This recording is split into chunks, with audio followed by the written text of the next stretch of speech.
Selamat datang di channel Tiara Java. Selamat bergabung kepada Anda yang baru menemukan channel ini. Hari ini 20 Maret 2023. Saya berada di lahan bawang merah dekat rumah yang umurnya 21 hari setelah tanam. Hari ini saya akan lakukan pemupukan ketiga melalui kocor. Dosisnya berapa saja dan pupuknya apa saja akan saya tunjukkan. Saya sekedar berbagi, bukan bermaksud menggurui, apalagi memberikan tutorial. Apa yang sekiranya bagus silakan dipakai, yang tidak silahkan dibuang. Ini kita lihat dulu kondisi tanaman pada usia 21 hari yang kemarin lusa hujan deras selama 1 jam. Kemudian kemarin tidak hujan dan hari ini juga tidak ada hujan sampai pukul 11 siang ini.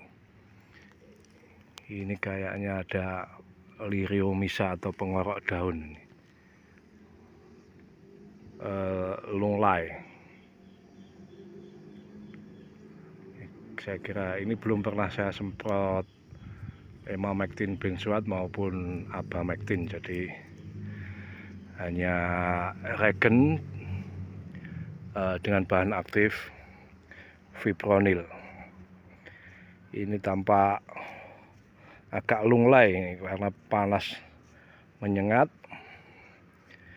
dan ini lahan tegal atau bukan sawah begitu, sehingga saya belum mengenali karakternya karena baru sekali ini tanam bawang merah di lahan tegal. Yang jelas ini karakter tanahnya berpasir, cenderung berpasir begitu.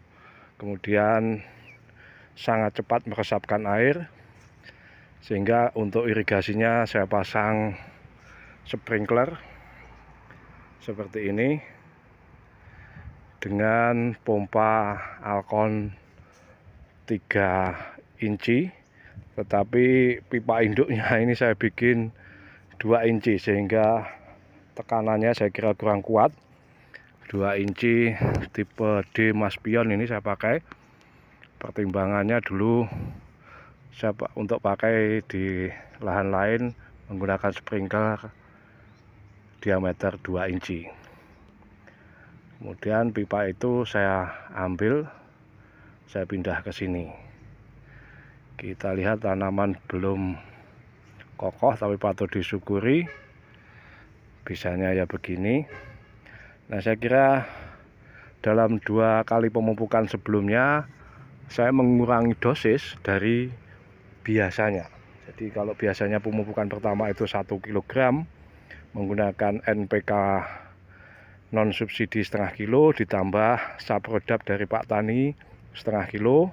Tapi pada pemupukan pertama saya hanya menggunakan masing-masing 400 gram sehingga totalnya 800 gram.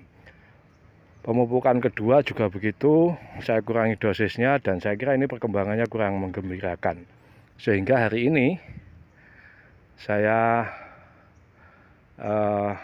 aplikasikan pupuk lebih banyak karena rupanya bagi saya ini kurang marem lah. Nah, ini kita lihat, saya kira ini yang normal lah. Yang normal ini sudah seperti ini seharusnya, seluruhnya merata begitu. Tapi ternyata kan tidak seluruhnya seperti ini, jadi daunnya juga masih lemas.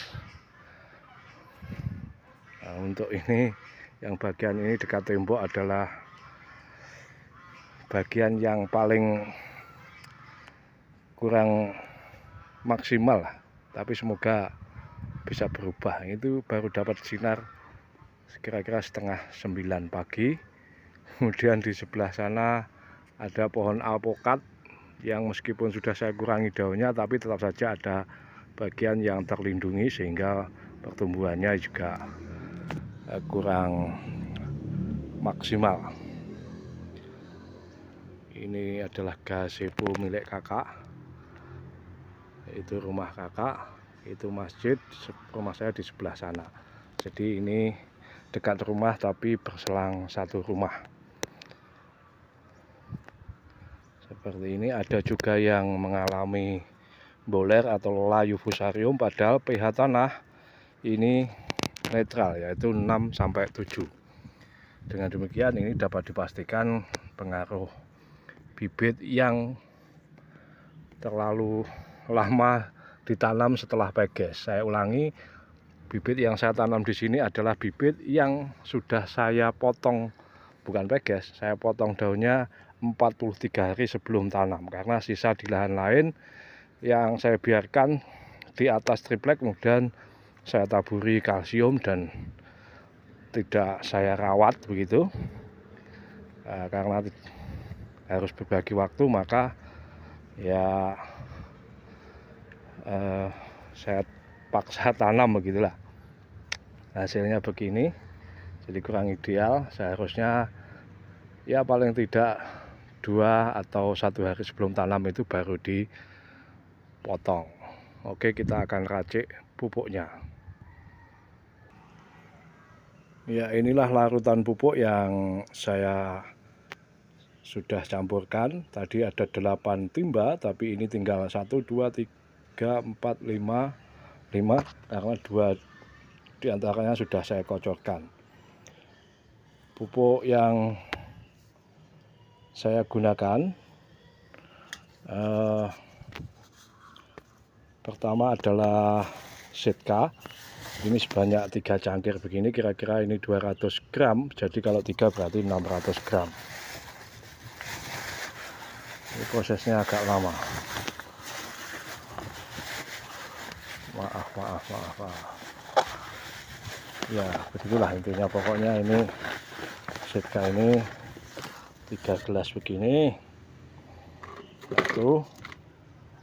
Biasanya di lahan ini habis 8, tapi saya kira saya ingin menambahkan lebih, sehingga mungkin akan 9 jerigen volume 20 liter. Pupuk Sitka ini kita tahu kandungannya adalah belerang dan kalium. Prosentasenya saya lupa, tapi bisa dibaca di banyak tempat. Ini kita pakai 3 cangkir sehingga 600 gram. Kemudian saprodapnya seperti ini pupuknya. Ini juga belerang dan fosfat. Ini kita pakai juga 3 cangkir atau sekitar 600 gram. 2,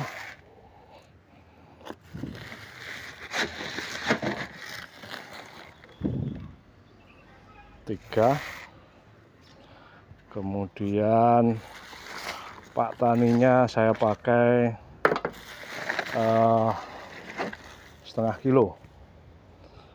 kilo itu menggunakan cangkir yang begini.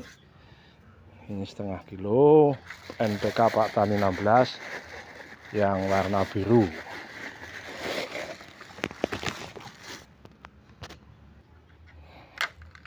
Ini saya pakai setengah kilo.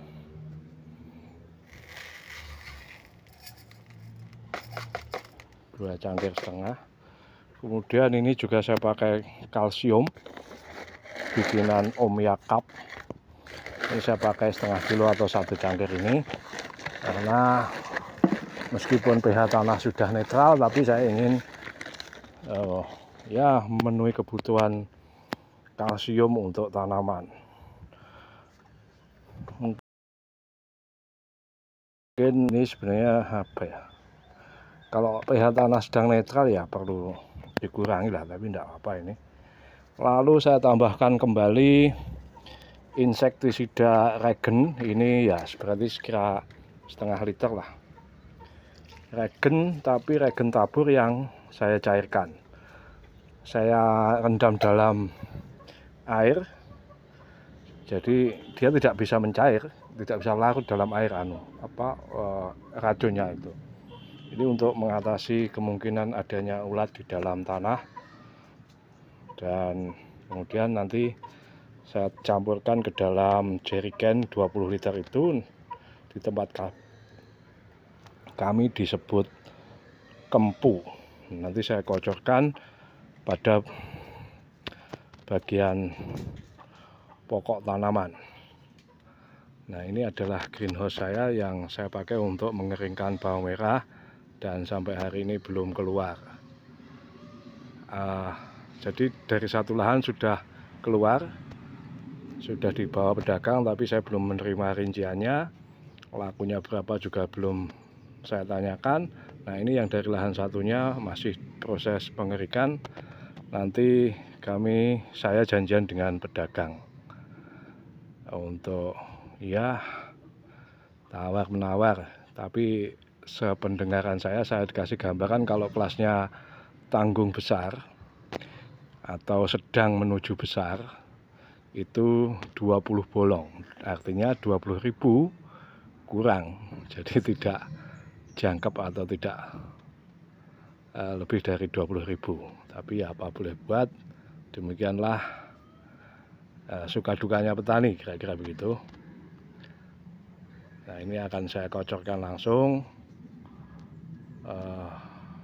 Soal caranya sudah sering saya dokumentasikan di dalam video-video sebelumnya. Demikian kawan-kawan apa yang bisa saya bagikan kali ini. Mohon petunjuk dan bimbingannya. Saya aturkan matur sembah nuwun. Salam.